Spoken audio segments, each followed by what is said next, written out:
This is Wildcat Country.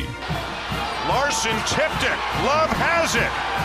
Lewis slams it, and Arizona wins it. The inside scoop on the Arizona Wildcats. It's Gunnar Maldonado. He's got blockers. Touchdown, Arizona. Ladies and gentlemen, it's time to bear down.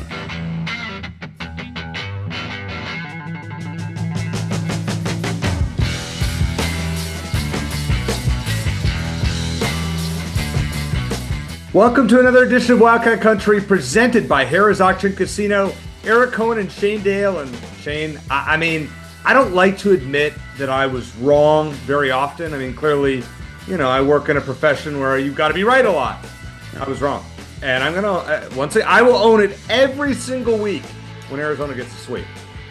Well, I think if a lot of Arizona fans were honest with themselves, they would put themselves in the same category. I saw some of the comments about, I wasn't sure this team was that good, and especially after the UCLA game, I thought that the season might just go completely south from there.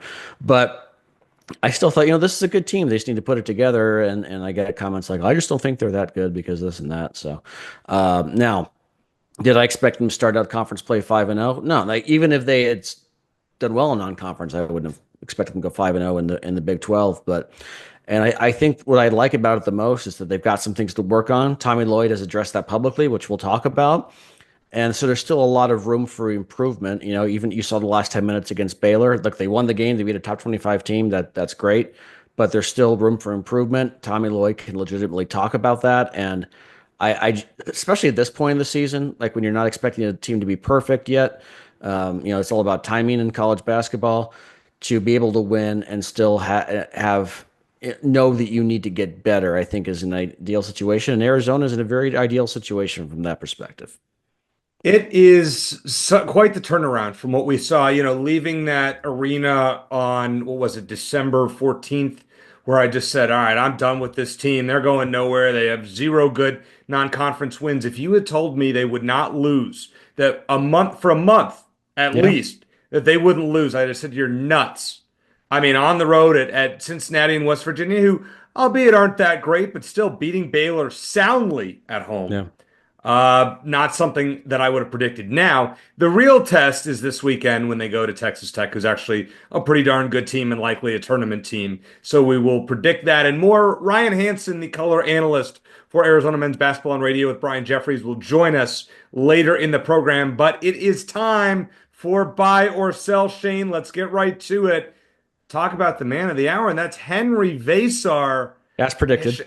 Shane, his emergence is the biggest reason for Arizona's success thus far in Big 12 play. Buy or sell? I think there are several reasons that are close, but I'll buy it. I think that it might indeed be the front runner for the number one reason. He's gone from a guy who was an afterthought going into the season for most Arizona fans to a guy who Arizona fans are already hoping doesn't declare for the draft this year after the season. I don't think he's necessarily the best player on the team, but he's arguably the most complete player right now in terms of making a difference on offense and defense. Just in Big 12 play, averaging 12.5 points, 6.5 rebounds, 1.6 blocks in just 22.5 minutes per game, shooting over 70% from the field in those games. Scored 19 points in 19 minutes against Baylor. He can shoot from the outside too, by the way. He's 4 of 8 from 3 during that 5-game stretch. I still like him coming off the bench because, number one, Arizona's hot right now, and I wouldn't tinker with the lineup. And number two, I think Toby Awaka has a lot of value as well. Not as much as Veesaar, certainly, but Awaka is either the most, or one of the most efficient offensive rebounders in the country, based on what metric you want to use. So Awaka still has value there, but Veesaar obviously is the go-to guy late. And Veesaar still has room to improve, just like the team. He has a lot of room to improve. He commits some bad fouls and is out of place on defense at times, but that should improve with more playing time. I thought Carter Bryant's maturation was going to be the difference for Arizona in conference play, and I still think that's important. And he's played well off the bench. But Veesaar's been the guy. He's been just a complete revelation. Certainly the one positive with Mo Krivas' injury is that Veesaar has had that opportunity to cement himself as a key player on the team. Yeah, I think right now, how can you disagree? This guy has come out of nowhere. He has basically saved Arizona's season. He is playing like a dominant player thus far. And yeah, I mean, not something that we all would have predicted. Now, when I saw him against UCLA, I was like, oh, this guy's better than I expected. But the fact that Mo Krivos getting hurt actually, I mean, maybe was it a good thing for Arizona in the end? I think Krivos will be a nice player long term, but for this team, Tommy Lloyd was having to play 9 guys. Now you just play 8. It makes the rotation a little bit easier. Yeah, it makes things I, simpler. I mean, I don't necessarily think that's. I mean, I get what you're saying, and yeah, I think it's more of a silver lining than a positive, I would say, because I think Krivos could be very good as well. But if he decides to come back to Arizona next season, which I certainly hope he does, it'd be interesting if he and Veesaar and Awaka all come back. That would be an interesting situation. Again, I kind of doubt that's going to happen one way or the other, but. Yeah, and Veesaar's kind of doing what a lot of freshmen do, and that's just getting better. Like almost from game to game, you can see the improvement. yeah. Usually it's not a guy who's played a couple of years and redshirted on top of that, but he's an international guy who's getting used to the U.S. game, and you can see his confidence. I think is as important as anything. I mean, he's not hesitant around the rim. He's throwing big dunks down. He's getting big blocks. Again, he's a little over aggressive at times. That'll improve with time, but he has been awesome. And again, as far as his spot on the roster, if it's not broke, don't fix it. I think him coming off the bench and getting a solid 20 to 25 points minutes a game is fantastic right now. What else do you like about this team that you've seen in conference play that maybe we didn't see in the non-conference? Yeah, well, they're committing fewer turnovers. They averaged over 12 turnovers a game before Big 12 play, and they're averaging just a tick over 10 in the 5 games they played in the conference. Defense has improved, especially against the three. Big 12 opponents are shooting 27.3% from three against Arizona. They're doing better closing out on those shots. And they've learned to beat good teams when Caleb Love doesn't play well. Arizona has 3 wins over ranked opponents in the Big 12, and Caleb Love went 9 for 35 from the field in those games. And to his credit, I think he's accepted or is beginning to accept, maybe reluctantly or not, that he doesn't have to put the team on his back. And then maybe it's a good idea for him not to try to put the team on his back. He's embraced the fact he doesn't have to be the guy every night, even though I think he still would be happy to take on that role if called upon. And then, individually beyond Veesaar, KJ Lewis taking a big step forward, coming off the bench as well. Seems like it's been good for him. I think he and Jaden Bradley have begun playing the way Arizona fans hoped they would before the season began. Bradley's shooting almost 50% from the field this season, which is 4 points higher than it was last year and significantly higher than his freshman year at Alabama. And Anthony Del Orso has become a regular contributor, at least on offense. He's made some big threes that have either jump-started some Arizona runs or stopped the bleeding when their opponents make a run. So all of those things combined, I think, have been the difference. It's been nice to see that turnaround. I don't think I didn't see it coming. To those of you who did, congratulations. You were a lot smarter than I was. I just didn't think it was possible, and they have proven me wrong. And once again, as I said at the outset, it's okay being. But let's remember as well. I think I still think the 3 best teams in the Big 12 are teams that Arizona hasn't played yet. Iowa State, Kansas, and Houston. So it's only going to get harder. Texas Tech on the road is going to be very difficult. Texas Tech should have beaten Iowa State a few days ago. They got a lot more tough road games and home games. They play Iowa State twice. They're at Kansas. They have Houston at home. Tough schedule. It's going to be tough, and I think that they've had some tough games already. Winning on the road against anyone, especially like West Virginia, was a fantastic win, their best win of the season still to this point, I think. But it's going to keep getting harder, and I like that because number one, you get chances for more quality wins, and number two, there is absolutely no chance that this team can afford to get complacent at any point during this schedule, I think they did at times in the Pac-12. Yeah, no, that's a great point. Let's talk about number 2 here. As good as they're playing, though, Shane, the lack of a killer instinct in the second half is becoming a serious concern in that we're seeing teams rally. I mean, we're seeing these great first halves from Arizona, and then these teams, they just go through these lulls. It happened against UCF first half, then they came back in the first half. Then they took a big lead in the second half, then UCF made a run. We saw Tommy Lloyd get fiery on Saturday night. We'll talk about that in a second. Yeah. But the lack of a killer instinct is a little bit concerning. Yes, I think that, and I haven't looked at this, but I'm pretty sure they've had a double-digit lead in all 5 of their Big 12 matchups in the second half, in the first half as well, and a lot of those games, maybe all of them too. But Yeah, the TCU, they Tommy Lloyd wasn't able to empty his bench. Same thing with the UCF. Baylor, same thing. I mean, look, Baylor's a good team and they made a run, so you give them some credit. But when you got a 26-point lead that's down to 9 at home, I would love to see at some point Arizona beat a Big 12 opponent at home by 27 points. I'm not expecting to do that to Iowa State or Houston, but at some point I would like to see them win going away. The only game in the Big 12 so far where they've done that wire to wire is at West Virginia. And I think that these guys are a little more awake on the road. I feel like they're using this team, and I think all Arizona teams to a certain extent do this. I think this team especially is using McKale Center as a bit of a crutch. I think that they're relying on the home fans. I know the fans don't score any points for them, but it kind of feels like they do. Like the home fans are worth 10 to 15 points a game right there just for being at home. And I think that it's so easy to just sort of I want to say get complacent, but maybe just get a little lazy and not quite as sharp here and there.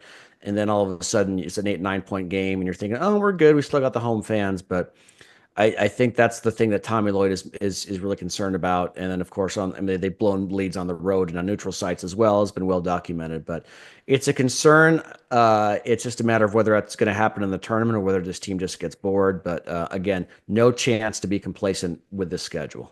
Fair enough. All right, well, let's talk about one of your favorite subjects. So you made a tweet the other day about Mick Cronin and Tommy Lloyd. Tommy Lloyd got very fiery after the UCF game Yeah. and was outspoken about his displeasure with his team. Mick Cronin, with UCLA in a funk, is solely pinning the blame on his players. Just your thoughts on all of it. Well, the comparison I was trying to make is that Mick Cronin is a professional whiner. I think Tommy Lloyd's comments stood out because he very rarely makes those kinds of comments publicly, and he doesn't like a lot of coaches are just flat out angry in press conferences. Tommy Lloyd doesn't get like that. Like if he says something in a press conference, it's measured and it's intentional. And I agree with him when I'm sure he's telling the truth when he says that, nothing that he told the press is any different than what he tells his team. And I'm sure he rips his team a lot more privately than he does publicly. But he decided, you know what, this is a good opportunity after the UCF game, a game that he won't say it, but a game that Arizona should have won by a lot more, to go after these guys and say, look, you can't, this isn't just going to come to you. One of my favorite things he said was, people, when some guys put that Arizona on their chest, they think, it's just going to come to them. It's going to happen naturally. And it doesn't. You got to work your butt off for it. And I think that was his point. You compare that to a guy like Mick Cronin, who was complaining, whether it's about his players or the refs, or I remember one time he complained because it took too long for him to do his press conference after the game. That's not strategic. That's just him pinning blame on other people. Tommy Lloyd wouldn't go off and say, well, I've won this many games and before age 50, like Mick Cronin did. I'm 53 and I've won this. I mean, so that I think that's the difference. You get people's attention when you don't do that all the time. So there's value in that. It's like same thing as like when Bobby Hurley barks at the refs. That's Bobby Hurley. It's what he does. When Tommy Lloyd gets in an official's face, you don't see it as often. You remember that technical foul he got in the Alabama game last year? I mean, that was kind of shocking, and Arizona fans were shocked because he never gets those technical foul calls. So being very strategic about it. There's like no wasted motion in these press conferences from Tommy Lloyd. I think it was a very smart thing to do, as long as he doesn't make a habit of it, which I'm sure he won't. I think it was one of the reasons why Arizona was so impressive in the first half, even though they didn't quite put together a full 40 minutes. And I like the move. I agree with everything that he said. And I think it's always a great opportunity when you win and you still have an opportunity to teach and coach in that kind of way. Fair enough. You know how I feel about Cronin. He's a little baby. I can't stand him. I hated losing to him. I hated the fact that he outcoached Tommy Lloyd at the end of that game at Footprint Center, and I hope that does not happen again. I just never lose to that guy again. He is a little whining. I think even UCLA fans probably don't like him at times.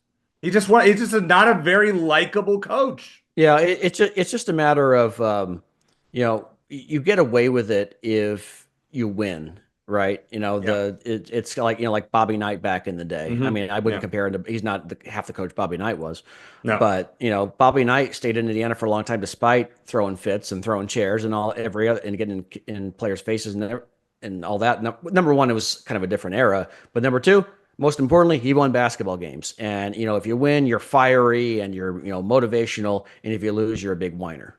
And I just think though that Mick Cronin, even when he wins, I don't, in other words, I just don't see a lot of the value that in the comments that he makes. I feel like there's a difference. There's a difference between making those kinds of comments because you're frustrated personally and making those kind of comments because you think it'll benefit your team. I think Tommy Lloyd fell in the latter camp, and a guy like Mick Cronin does it just because, for the same reason Bobby Hurley barks at the refs all the time, because it just happens to be in his nature.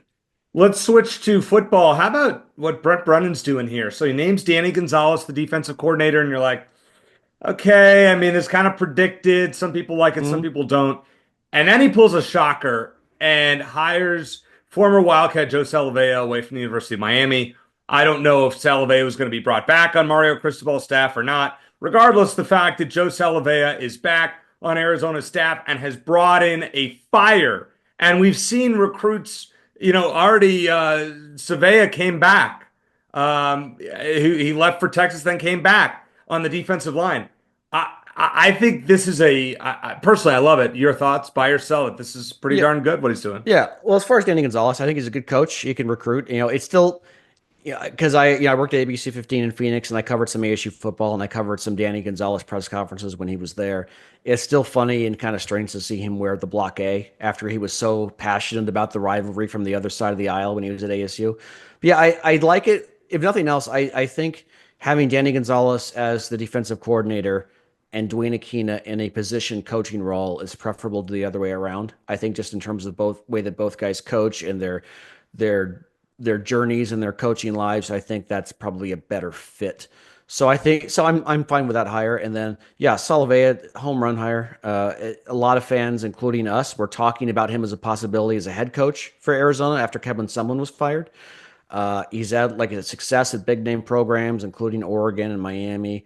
He certainly understands the importance of the Polynesian pipeline at Arizona, not just for the sake of getting those guys, but because a lot of them are outstanding and sort of, I think a lot of them tend to go under recruited sometimes. So yeah, outstanding hire. I made a joke on X a month or two ago that it'd be great if Arizona could lure him back to Tucson from Miami. I never thought it would happen. I didn't think it would happen, and I even thought after Jed Fish was hired that he'd make a good DC, but to get him in that role as defensive line coach and associate head coach was it's not just a feel good alumni story, because we've had those and we've seen how those can work out, but he's a legitimately outstanding coach and recruiter. There's nothing but good things to say about that hire.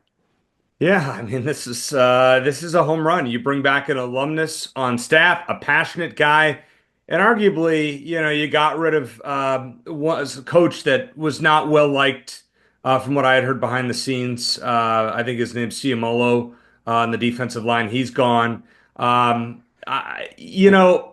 Go ahead if you want to No, I was comment just on going it. to say I'm going to credit Brett Brennan for making some hard decisions, including letting go of Dino Babers and Matt Atkins from the offensive staff. I'm sure that it's part of any coach's role, but I'm sure for a guy like Brent Brennan, who's very much a relationships guy, I think it's probably especially tough to make those decisions. But credit to him for making them. Sometimes it's addition by subtraction in that way. But yeah, Arizona's had a fantastic offseason to this point. They still need to prove it on the field, but like Brent Brennan himself said, nothing else he can do about that until September rolls around. And until then, I think he's given us reasons for optimism. Fair enough. One last thing I want to touch on here. I know it was suggested other podcast personalities and have made this point. I got to give them a lot of credit because they were right. Brent Brennan, in his first year with Arizona, did not do a great job of engagement with the community. He just didn't. And since the season, I have seen, and I think you would agree, Shane, there has been a difference as far as social media and kind of being out there, being at basketball games and such. I think it is a welcome move that we're seeing this. Do you care about this at all, or do you think this is a bunch of nothing? Social media, no, I don't. I mean, I know you mentioned your conversation with Tommy Lloyd at the alumni event in Phoenix a few months back, and you mentioned like, is it hurt your recruiting at all not being on social media? And he said something like, "Well, what do you think?" Doesn't seem to be hurting them at all. So Not really. I don't think it's that big a deal. I do see a few more tweets. I think he's been going to games for a while, but yeah, I think you see, Danny Gonzalez especially has been active as well. That's good. I don't think it's a necessity. I think what you do behind the scenes and the trips that you make and the home visits and all that, I think are more important. But it's good to see. I'd be interested to hear a little bit more from alumni. Maybe we'll talk about this more going into the season, because Jetfish was truly outstanding at embracing alumni, getting them back to Tucson. I think it seems like that's continued, at least to a certain extent. But I wonder if Brent's been as good at that, because your alumni can be some of your best ambassadors, and it's a shame it took so long for a head coach at Arizona to figure that out. So I'd be interested to see where that stands. But yeah, social media stuff I don't think is that big a deal. But yeah, certainly being more active in the community, I think definitely helps. Well, as always, I want to point out that Wildcat Country is brought to you by Harrah's Auction Casino, which is celebrating 30 years as Arizona's home for Caesars Rewards, the only card that gets you to Vegas, New Orleans, and beyond. Where else in the Valley can you earn reward credits that can be redeemed for hotel stays, dining, and more at 50 destinations across the country? Sign up locally at Harrah's Auction Casino. Play and earn rewards from coast to coast. Caesars Rewards, the only card that gets you there. Coming up next, Ryan Hansen going to join us. He is always one who is honest with his feedback on Arizona basketball. Looking forward to what he has to say about Henry Veesaar and more. Coming up on Wildcat Country.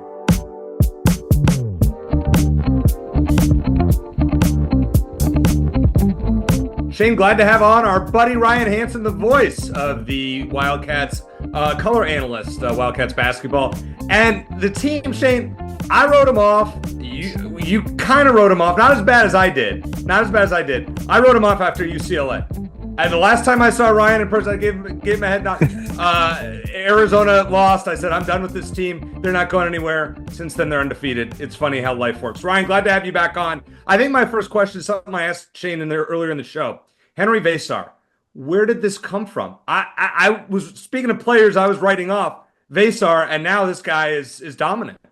Yeah, it's incredible. You go back to his freshman year and you can see, hey, 2.5 years in, there's development, right? But then really, let's just go back to the first month of the season. Where has he been? Like, that's what's even more incredible is the emergence. And he's absolutely in some points of the game against Baylor, some other situations, West Virginia. He was the best player on the floor. So for us to go from he's playing 5 minutes a game to he's going to be an impactful contributing player to now we're saying this guy might be Arizona's best player at given situations is unbelievable. Credit to him. Credit to Tommy for sticking with him and developing him. And what a difference. He probably is individually the biggest difference maker in the win streak.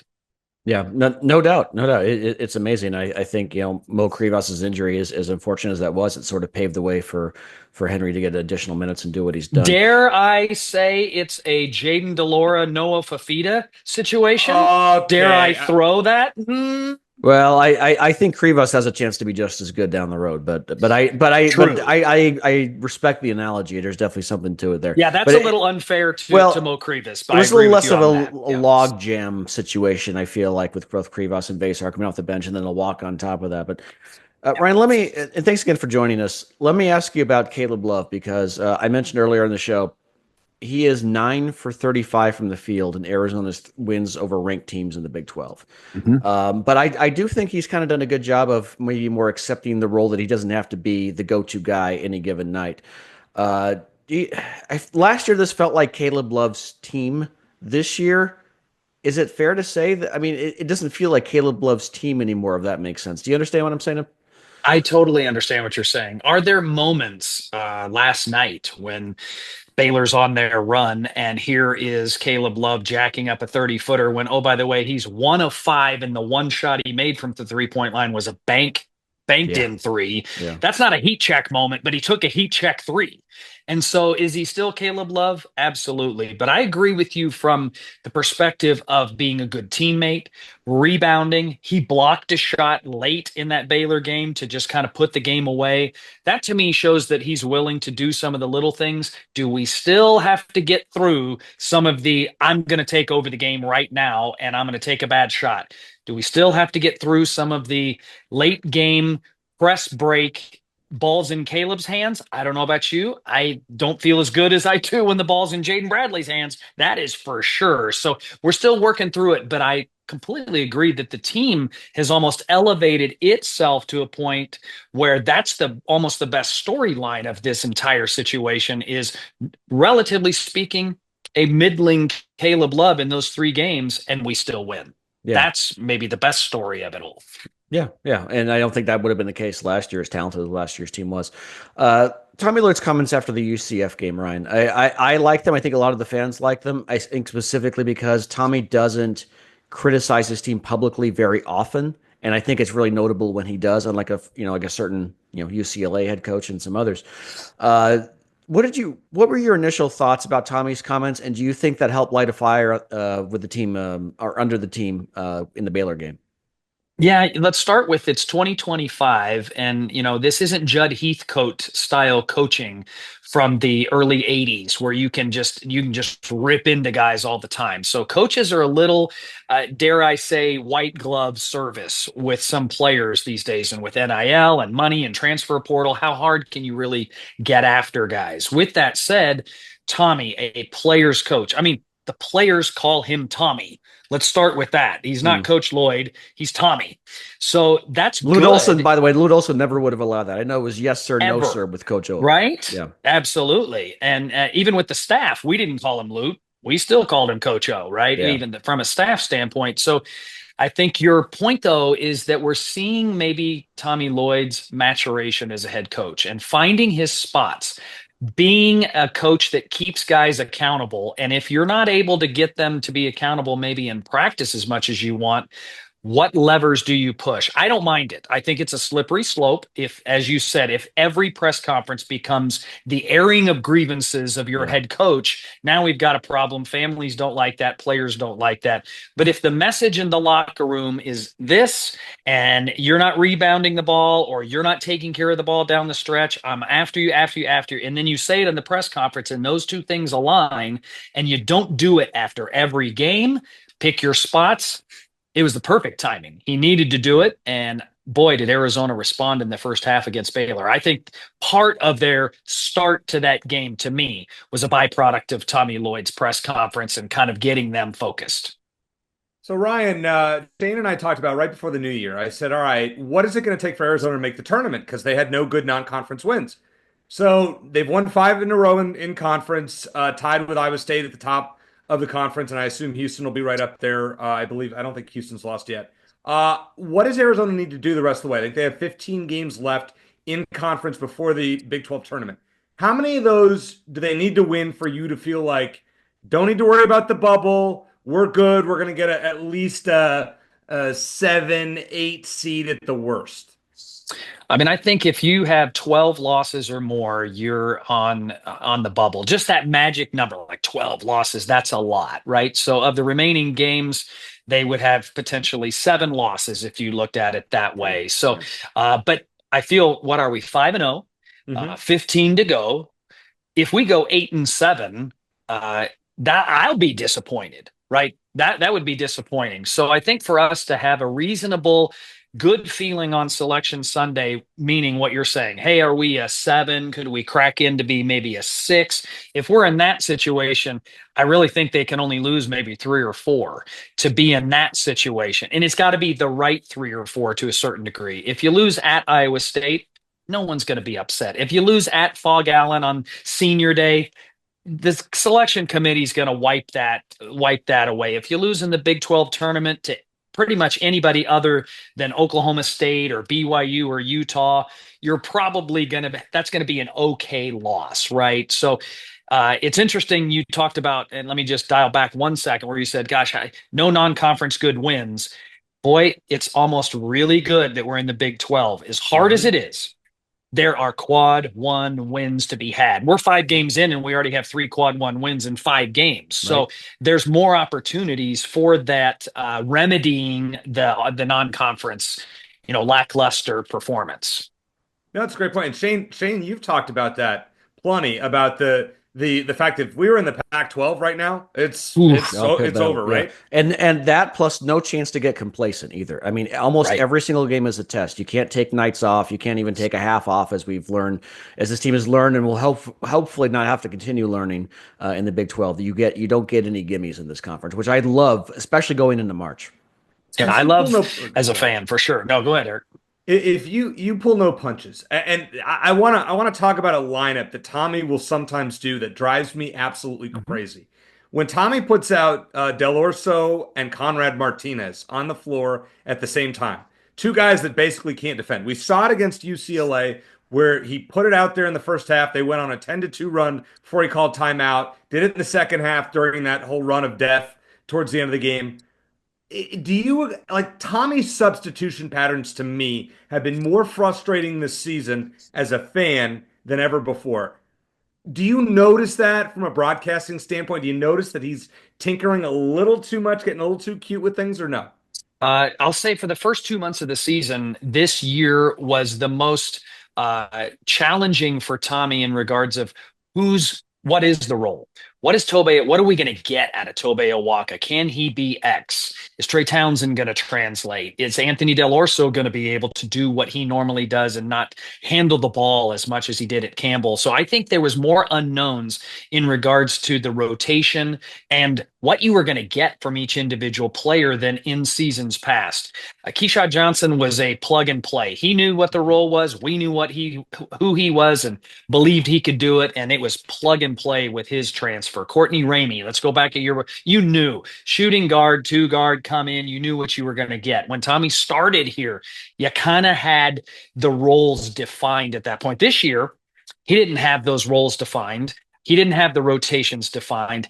And we did not have, to get to your point on Conrad in particular, you don't have a backup to Jaden at this point. First couple months of the year, I felt Jaden was gassed at the end of the UCLA game. He gave it everything he could. He was a player of the game, kept us in the game. And if he would have had any fuel in his tank at the end, I think he could have won it for us.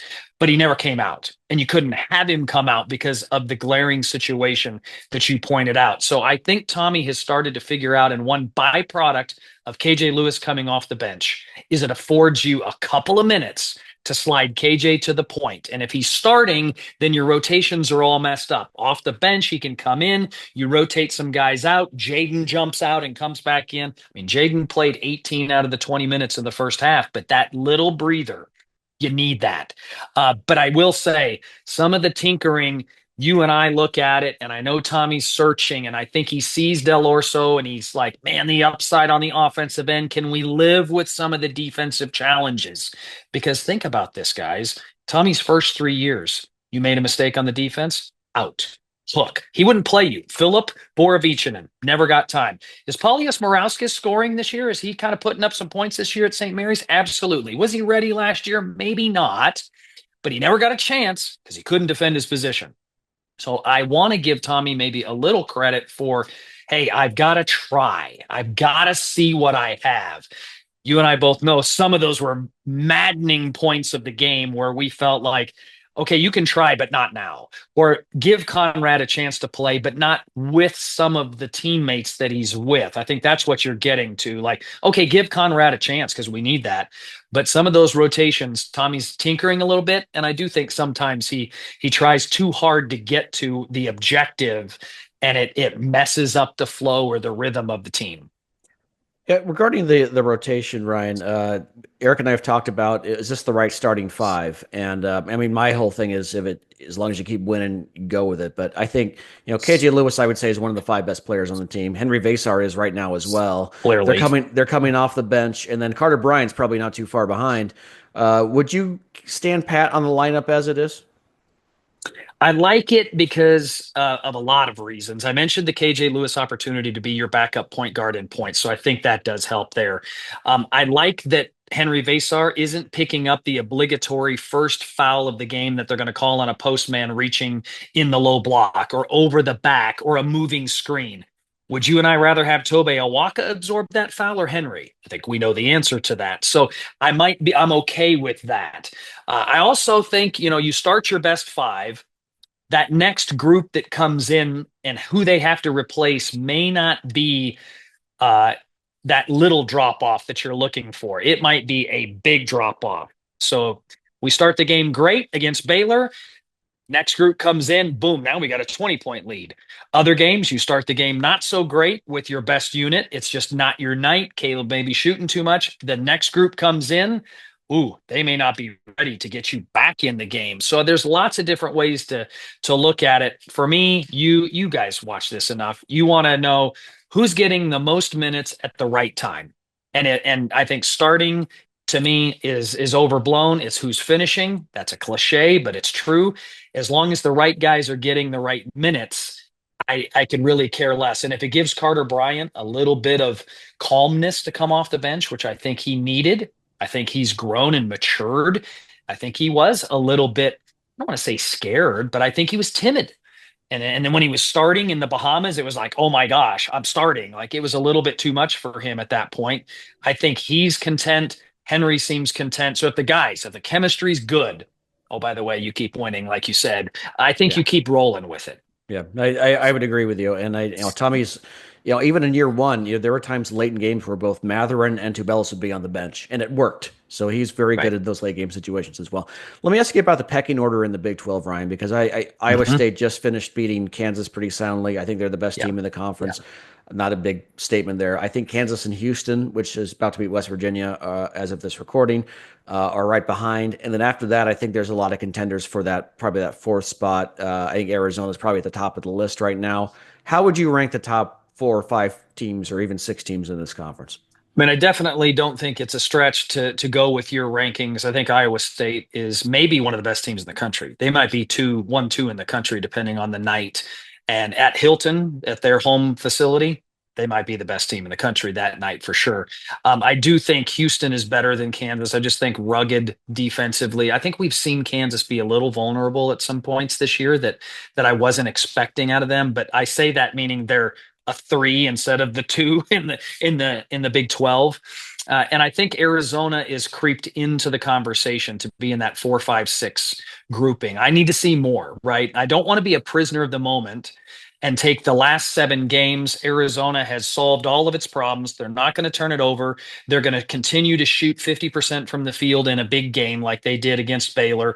They've solved their rebounding issues, even though they got crushed on the offensive glass just 2 games ago because they did a great job on Baylor. Like, let's not swing the pendulum too far. But I do think they're in that mix, and there's nothing that says they couldn't get solidly to the 4 spot. I still think Baylor, when they get those guys back from injury, I think that's a big change in the roster for them. And I think when VJ Edgecombe and Robert Wright get more time under them, those guys are a problem. And when they really start recognizing that, I still think Baylor's exceptional. I think Texas Tech's going to be a tough out. They should have beat Iowa State last weekend. They should have. They had them on the ropes at home. Let them get back in the game, hit that game tying shot at the end of regulation. So if they beat Iowa State, you're thinking a whole lot differently about Texas Tech. After that, it's an interesting group. I think West Virginia without DeVries is not the same.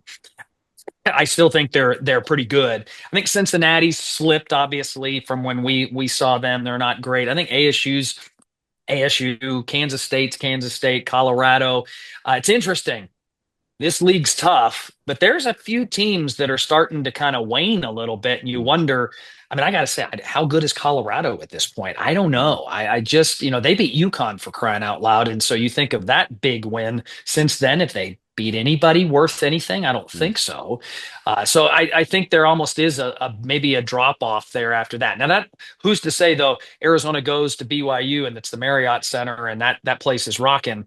There are still some very tough games in Arizona's future. Let me say this. I watched a little bit of ASU last night towards the end of the game because I may or may not have had a big parlay riding, and somehow I took ASU. So they had, the YouTube TV has U of A in one quad box, and then U of A, the game was in hand. We knew it was going to happen.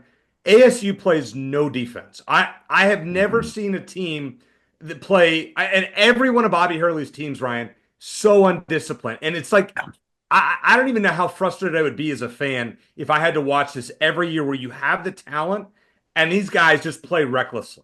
Well, that's what's interesting is ASU does have talent. You look out there, there are a couple of guys that are just flat out better than there's the talent. The two freshmen are good, legitimately. Yeah. Acquaintance is a legitimate big man.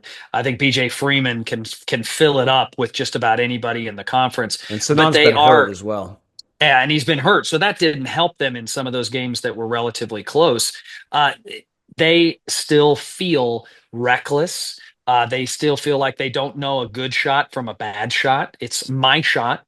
And like you said, defensively, they gamble, and sometimes it pays off. And that helped them against Baylor. They were flying all over the place, gambling. They were able to get back in that game. But for consistency, game in and game out, you can't be undisciplined and reckless defensively without that soundness on your defense and consistently be in the games with a chance to win.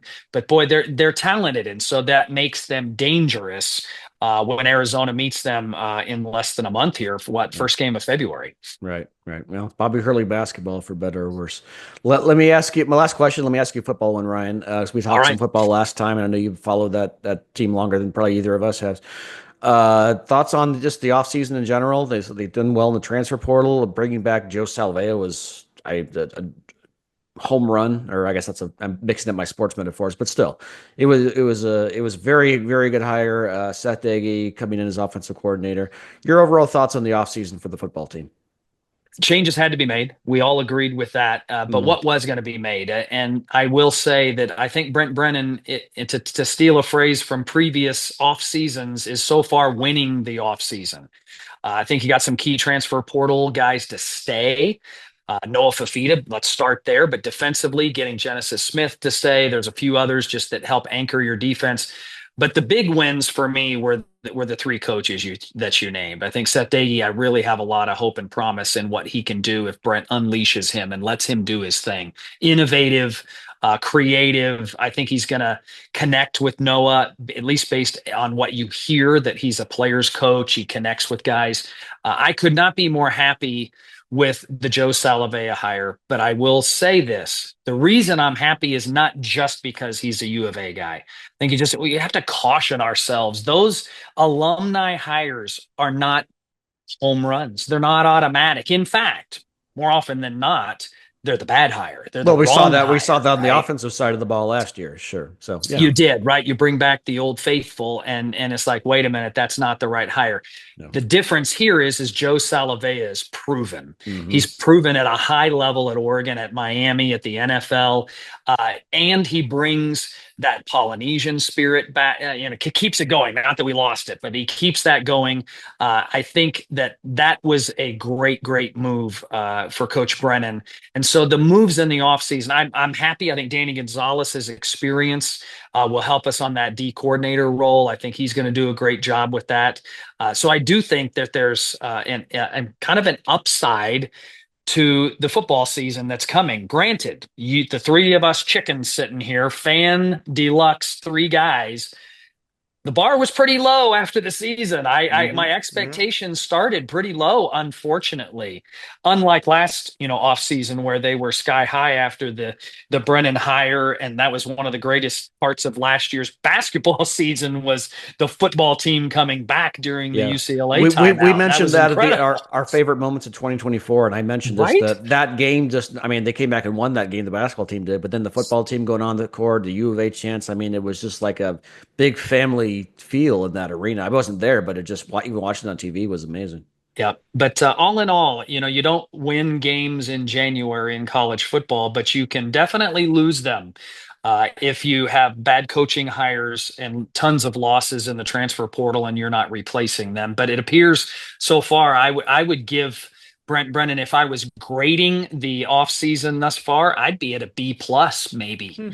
Because I think he's doing as good a job as you can with the circumstances that he's sitting with, and that gives me a little hope. I mean, I'm like you. Every now and then I get jaded. We've all been there, but I've got a little hope in what he's doing. All right. Well, see, that's encouraging because I was going to ask you next year, Arizona's road schedule features at Cincinnati, at Colorado, at Houston, at Iowa State. And for those people who live way out of state, at ASU, but we won't talk about that one. So those four distant games, I know the perfect place where we could book a trip to go to one of those games, and that is Bon Voyage Travel. How would we do such a thing? Well, thank you for the shameless plug. That is the day job. Bon Voyage Travel, best way to track us down is our website, bvtravel.com. You can get to the basketball, football games, but also if you have just always wanted to stay in an over-the-water bungalow in Tahiti, we are very, very good at that too. So let us know if you're looking for a great vacation. That was a great segue, Eric. The one I suggested, I think, was better. I was going to say, Ryan, Arizona basketball has made several teams say bon voyage to the top 25. Speaking about, but Eric's was solid, but I think mine was a little better. I'll give Shane a little bit of a better plug than mine, but we made it work. Ryan, great to talk to you once again. Always appreciate it. And I have a feeling we'll probably talk to you in the next month as well as things continue to develop, but so far so good. Look forward to it, guys. Thanks. Good luck with the podcast. You're doing a great job.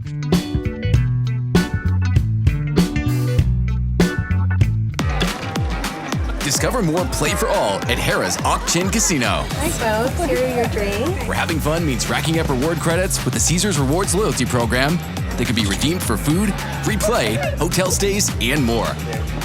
Not only here in the city of Maricopa, but also at more than 50 Caesars properties coast to coast. From Harrah's Las Vegas to Caesars Palace in Atlantic City. What are you waiting for? Play for All at Harrah's Auction Casino, the official sponsor of Play. Thanks to Ryan Hansen for joining us. Great to catch up with him and always the honest feedback. All right, Shane, we got a lot to predict this week. Let's start with do basketball first.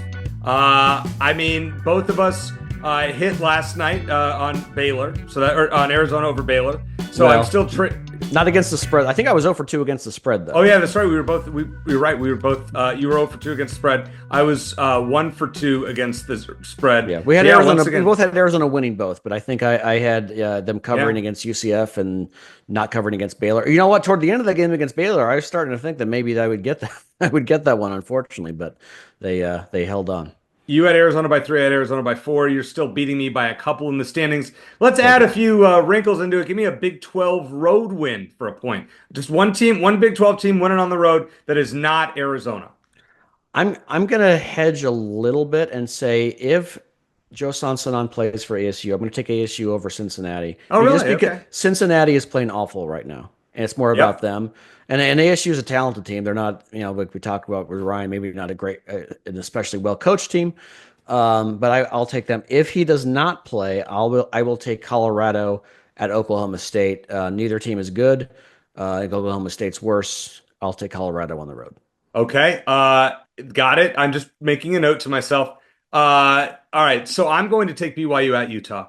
I think BYU is a pretty darn good team. I think BYU has its moments this season. I don't think Utah's anything special, so I'm going to take BYU to win the Holy War up in Salt Lake City. How about a ranked non-Big 12 upset? Give me anything that is a ranked team that's going down this weekend.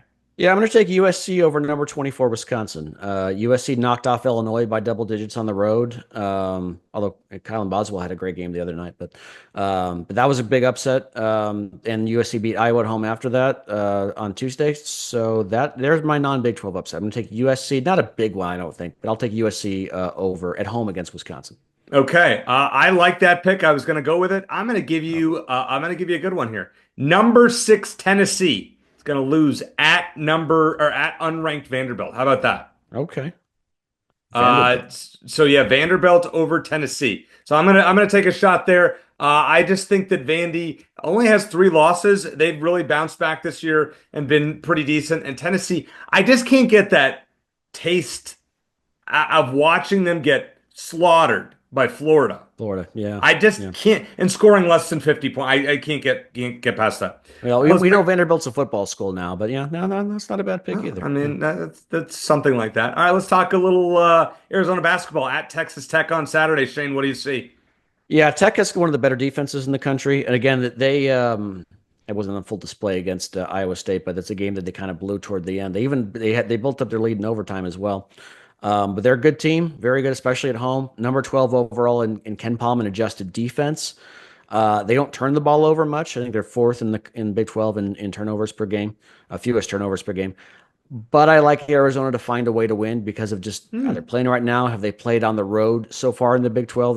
They've gotten up for those games. Three very good halves out of four on that trip with Cincinnati and West Virginia. So I'll take them in a close game. Let's say by 4 points. I'm actually going to go on the other side here. I can't believe this. I have been so off on picking Arizona games this year. I just cannot get a feel for this team. But I'm That's going with tough. Texas Tech. I mean, they are only a few spots behind them in Ken Palm. Yeah. As you mentioned, how good of a defense they are. I think Texas Tech wins this game by 6. Now, then they play Tuesday night. Arizona has a 2-game road trip. They're on Tuesday night at Oklahoma State, who's like number 114 in Ken Palm. Mhm. And I think there the Wildcats win by double digits. Would you Yeah, agree? I kind of feel the other way about it. I mean, mainly because I have them winning against Tech. I think because they just never seem to learn their lesson, they're probably going to take their foot off the gas at Oklahoma State. It's a game they should win easily. I think they will win, but I think it's going to be too close for comfort. I'm going to take them to in a lot, for a lot of teams, and this was true in the Pac-12, and I think it's going to be true in the Big 12 as well. Teams are going to and fans are going to get up to play Arizona because that's just the way it is. So I'm going to take Arizona to win the game by 8 points. I think it's going to be obnoxiously close. Okay. Well, I mean, it's not 8 points is not obnoxiously close. For a team like Oklahoma State that they should beat soundly, yeah, I think it kind of is. I don't think the Wildcats will be favored by more than 8 when it's all You said. don't think so? No. All right. A bonus pick. We'll get to our college football one here. Who do you think is going to be in the Super Bowl?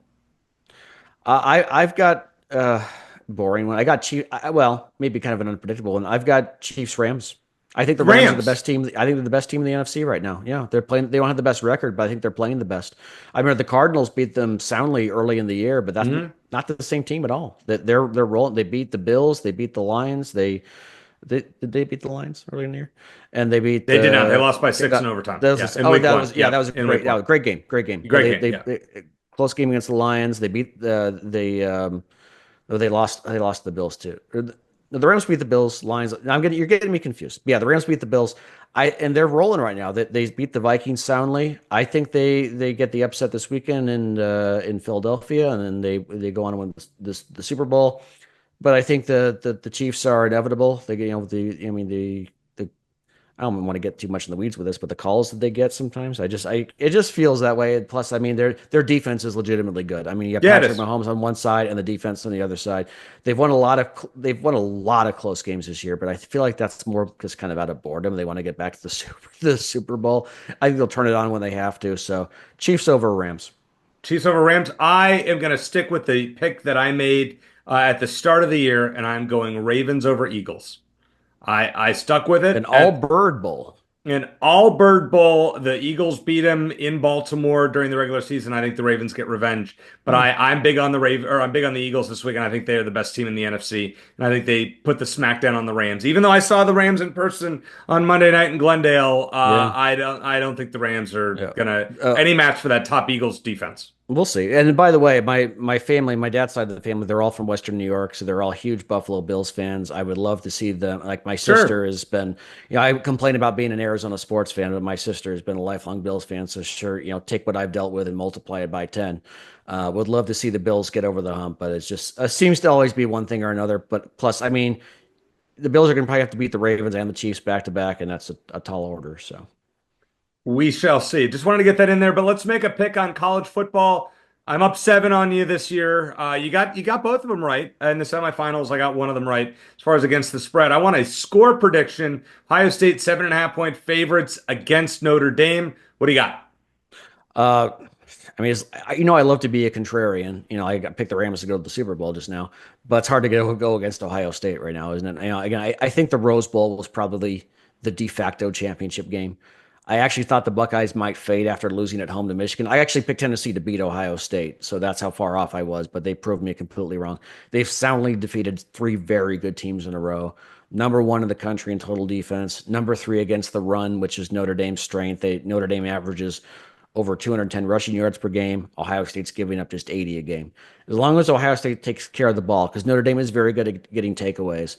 As long as they don't turn it over more than once, I think Ohio State wins comfortably. Probably by, you want me an actual score prediction? Give me a score, yeah. I had them winning by 2 touchdowns, so we'll so let's say 31-17 Ohio State. 31-7. Well, the reason I ask is the over/under is 45.5, 46.5, 45.5, somewhere in that ballpark. The two times that Marcus Freeman and Ryan Day have played, the last 2 seasons, both games have ended up with 31 total points. Ohio State has the best defense in the country. Notre Dame has the second best scoring defense in the country. Ohio State best run defense in the country. Or third best run defense in the country. Notre Dame's like 42nd, 43rd, something like that. I think Ohio State exploits it on the ground. I made a futures bet. If you follow me on X, last March 10th, I threw a bunch of random things together. Included in that were a couple of crappy college basketball games, the Dodgers to win the World Series, the Celtics to win the NBA Finals, and the Buckeyes to win the national championship. Yes, I did hedge on Notre Dame a little bit. So either way, I will walk away with a nice chunk of change in my pocket. With that said, the Buckeyes win 24-13 and win the national championship. And their fans will still hate Ryan Day for losing to Michigan for every year since 2019, and without playing in 2020. Yeah. Well, hey, and think about ASU fans. How do the ASU fans back in '86? How do they feel about that year? Do they remember the Rose Bowl win over Michigan, or do they remember their only loss at Arizona? I don't know because I'm not old enough to really appreciate that. But let me say this too, Shane. And I've talked about this with Buckeye fans. I said they're so upset. I said if they win the title, how do you feel about Ryan Day? Well, that'd be nice, but we still lost to Michigan. And I said, as an Arizona fan, if you told me that Arizona is going to win the national championship but lose 80-0 to ASU every year, I'd say, sounds good to me. I don't know about every year, but yes, in 1 year. Well, I was going to say basketball. If Arizona happened to get swept by ASU in basketball, that'd be embarrassing, especially on senior day in Tucson. If they come back and win the national championship, is anyone going to care? Nope. Don't care. That's my point. Don't care what happened. Win a national championship. If Arizona gets to the Final Four this year, nobody's talking about their non-conference schedule. No. We forget about it. Yep. I don't care what they do against ASU. Show me in the tournament. For years, Arizona wins these regular season games. They get to the tournament and they lose to Princeton or whatever team that was. Yeah. If you just look over the last decade or so, or maybe like the last 10 to 15 years, Arizona may be like the national regular season champions of the country, Yeah. But we've been there, done that. I don't take it for granted by any means. It's good to have a team that usually wins, but they haven't won when it's mattered most in a long time. All right. Well, a great show. I want to thank Ryan Hansen for joining us. Always great to catch up with him. For Shane Dale, I am Eric Cohen. Thanks for listening. And as always, bear down.